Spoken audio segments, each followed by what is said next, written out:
I'm Katrina, and this is Sew and Tare. And for some reason, this video downloaded without the sound, so that we're going to fix that with voiceover.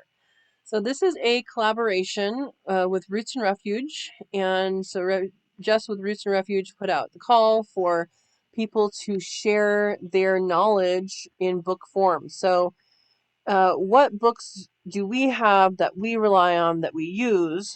Because there is um, there's something going on that people are writing books with AI, and that can artificial intelligence, and that can result in a lot of misinformation, and that can be dangerous. Um, it can lead to bad things. So we want to share with you those resources that we have found helpful and that we have um, had good experiences with. So these are some books that I recommend, and we will get into it. And I will also put the list of books below in the description. And I believe Jess is going to be putting all of these into a playlist so you can see what everybody else says. So here we go.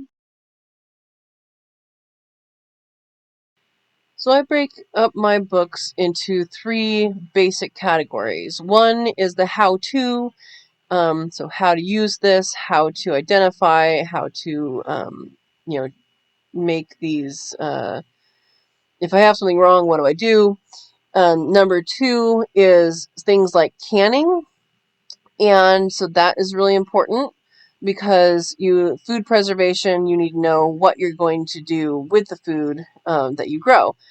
And then the third one is tracks and animal sign, and that is for potential for hunting. For me, I'm a wildlife biologist, so I have these books anyway, but field guides for your local area, I believe, are important if you're going to be, involved in hunting or involved in figuring out what kind of predator is getting into uh, your coop or your aviary or whatever. So those are important things because then you can appropriately address them. And then also, I'm going to start off here with there. It's important to have your own notes. So this notebook here is from the 2018 National Heirloom Expo, and these are my notes from the Heirloom Expo, and they're on paper. Okay, so I think it's important that you have these things on paper and that they are really, really specific to your needs already, because otherwise you wouldn't be writing it down. And so I find these really, really helpful. And you have it, and it's not on a computer. If your power goes out or whatever, you still have it. This next book is a really good resource, and this is called 20,000 Secrets of Tea. And it has tons and tons of different things in it. It has what are the plants that you use, what are they good for, and it goes through all of the interactions and what part of the plant you use and all of that. And then in the back, it also has a spot, like an index of what your ailment is, and then it says what plants to go to. So you can say, hey, I have a cold, what plants can help me with this? And it will come up with a list, oh, I'm having congestion. What is something I can look up to make some tea? And this is all tea based. So I really like this because it has a lot of information in it. It's really good. In fact, it's so good that I lent it to someone and I didn't get it back and I had to buy it again. So it's happened a couple times, but that's okay. It's just maybe I should get some extras to share with people.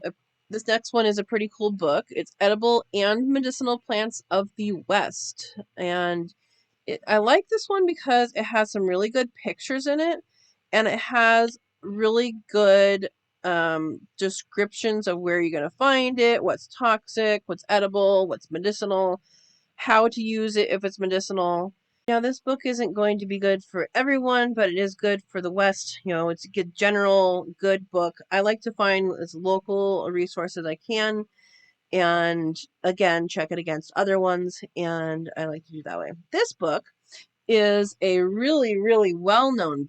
It's called The Complete Medicinal Herbal, And this is a very well-known book. I really, really like it specifically because it has really great pictures, and it has also the uses of the essential oils. So it's not only what you are finding and all of that, but also if you were to buy essential oils or make essential oils, what you could use it for.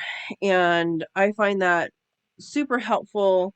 It goes through all the different parts that are needed. It actually has an area in here where it talks about what the different remedies are for different conditions.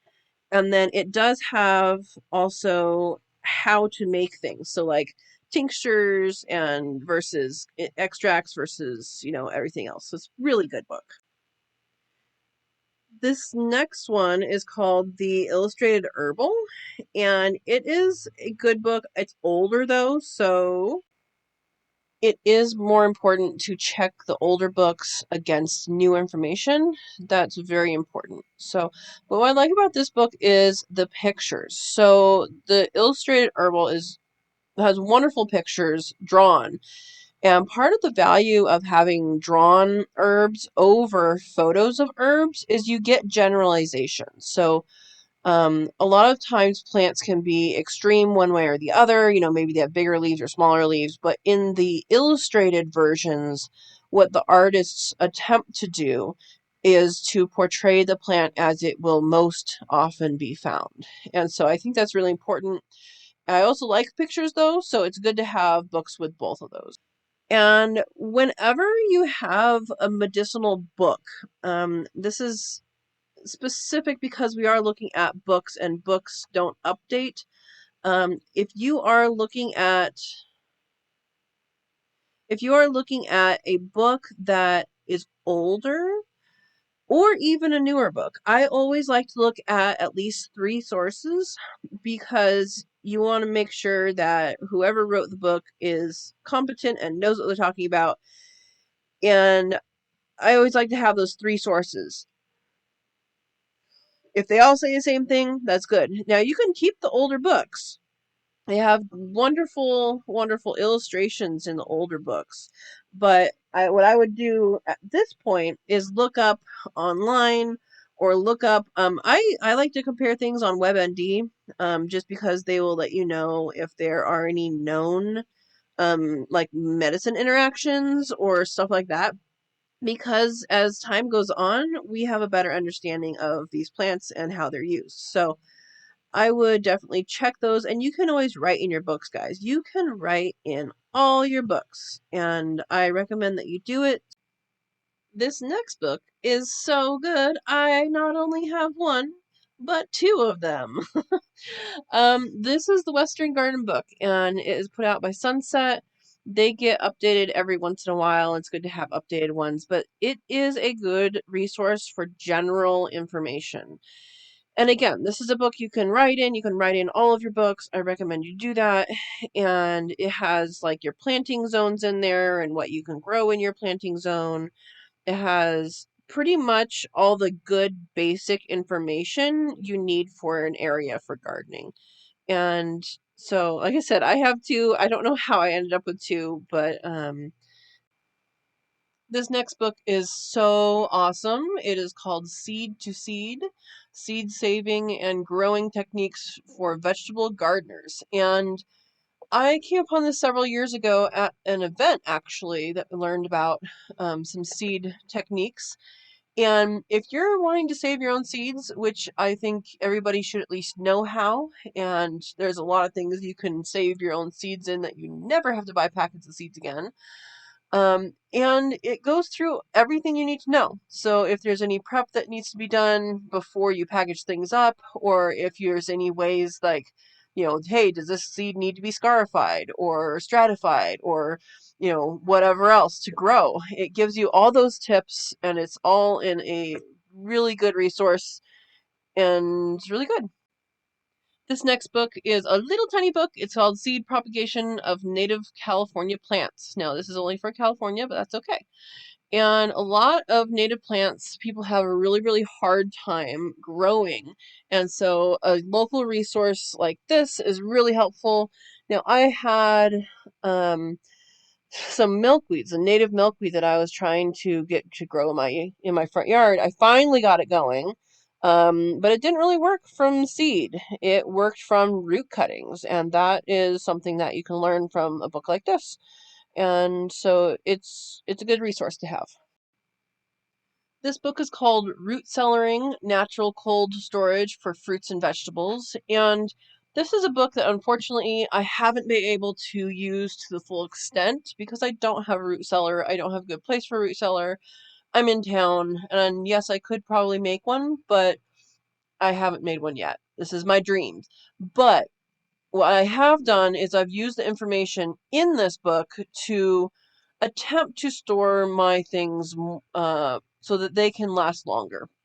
And this has the basic understanding of how to store these things. And once you understand that, then you can look at your space a little differently, and it's super helpful. Now, it does also have kind of a rough designs of how to have a root cellar and different ways to do that. So it's cool.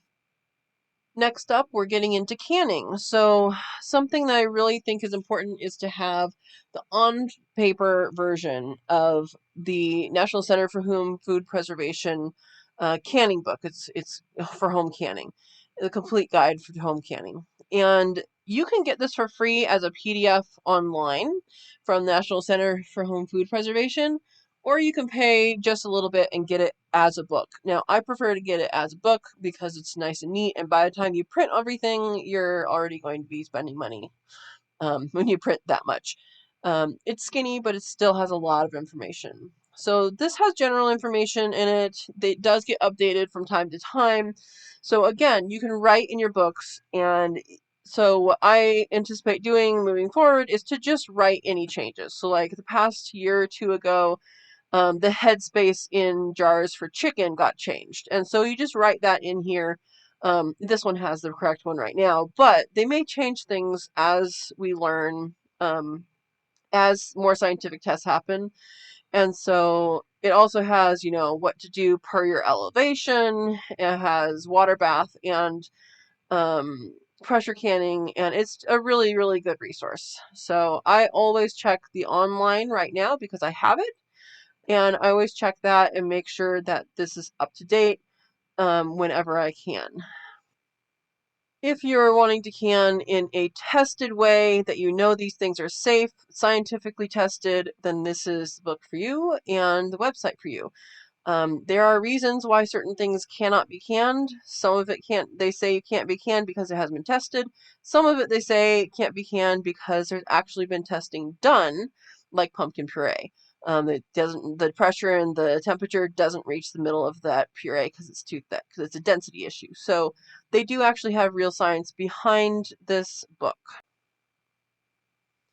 If you decide not to follow a reliable thing that has been tested by science, be sure to tell people who are eating it that you rebel canned and what the potential costs of that are. Ball also has their own testing and scientific testing, and you can see how many recipes I've used out of this. This has a wide array of recipes in here for canning and that are tested and safe, and it is super, super good. So tons of stuff. I haven't even touched like hardly the surface of it. So that concludes the majority of kind of the how-to with homesteading stuff. I have two more how-to books though. Um, Sometimes something happens and you need to know what to do. And what I usually do is go on YouTube and say, hey, how do I do this? There is a book for that. Here we go. So this book is called How to Do Just About Anything, a money-saving A to Z guide to over 1,200 practical problems. And it's from Reader's Digest, guys. It is old. It is old. It still applies to most things, though. And it has the most random things in here. I mean, it even has canning in here, which you do want to, make sure that's updated with your updated book. But it has all sorts of stuff, how to fix things in your car, how to do all sorts of stuff that's so random, but also very helpful. So in the case, I have this and it has some fun things. It's kind of fun to look through just in general, but Also, if the internet goes down and you're needing to do something, I mean, look how many things this covers. It covers so many things. It's ridiculous. All right, so there is a whole series of duct tape books, and duct tape is so good to work with, and it fixes like everything, right? So I like this book.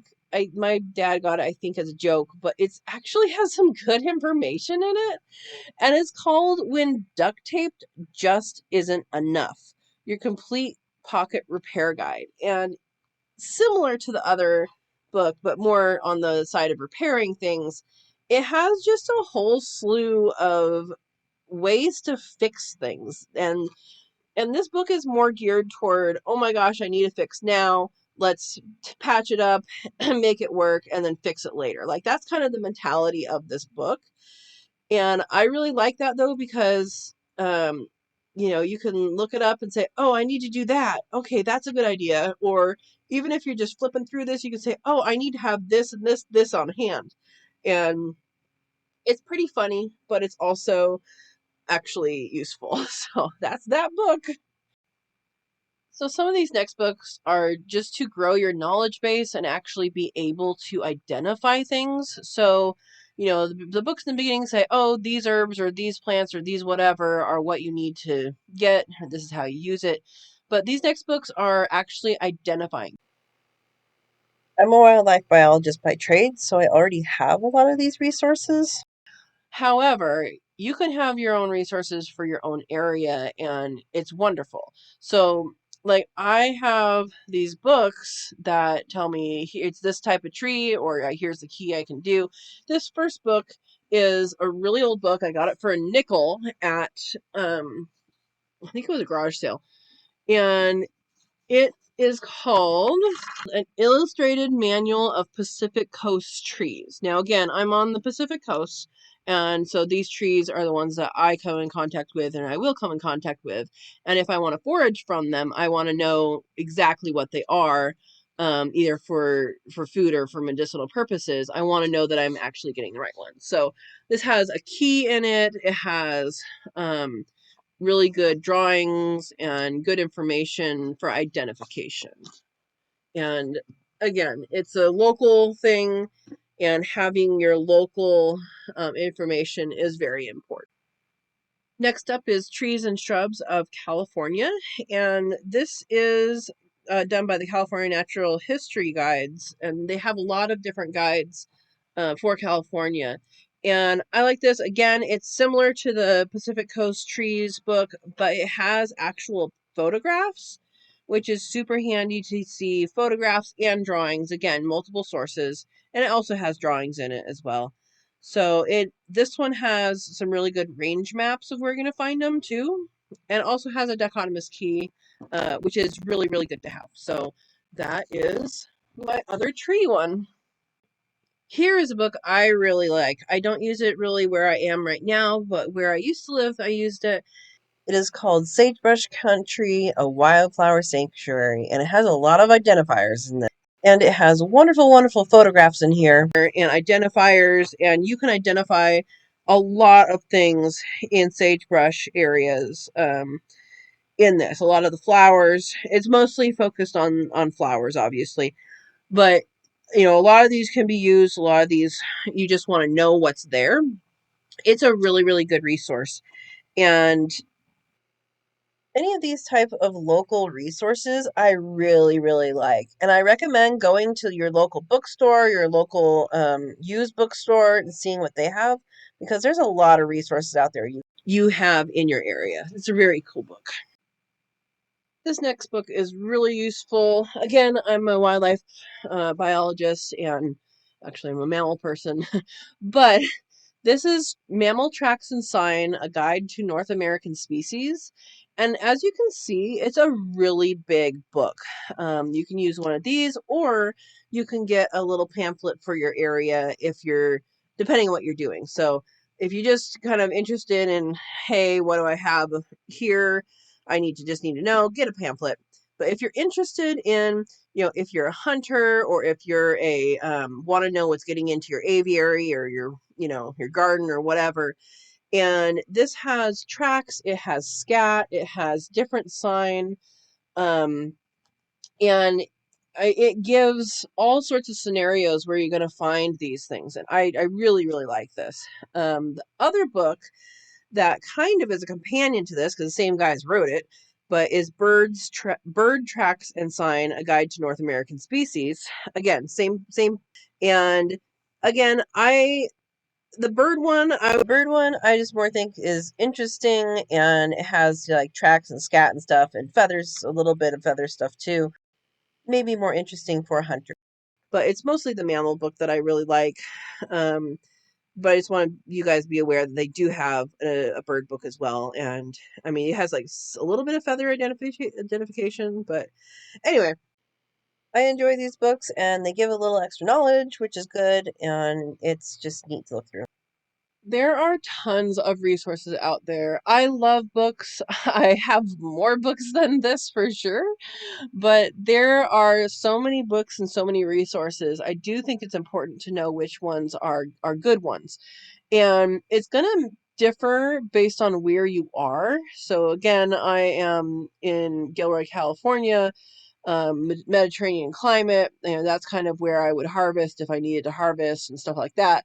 But I did grow up in the high desert, so I also have, that sagebrush community in my brain as well. So if you have these different things, different areas that you're looking at, make sure you have the appropriate books. So just because someone recommends something, make sure it covers your area. So if you're not in California, you're out on the East Coast, some of these, Pacific Coast trees probably won't help you. But there's probably a book that's very similar to that for your area. So if some of these books don't apply to you, find similar books for your area. I'm sure they exist.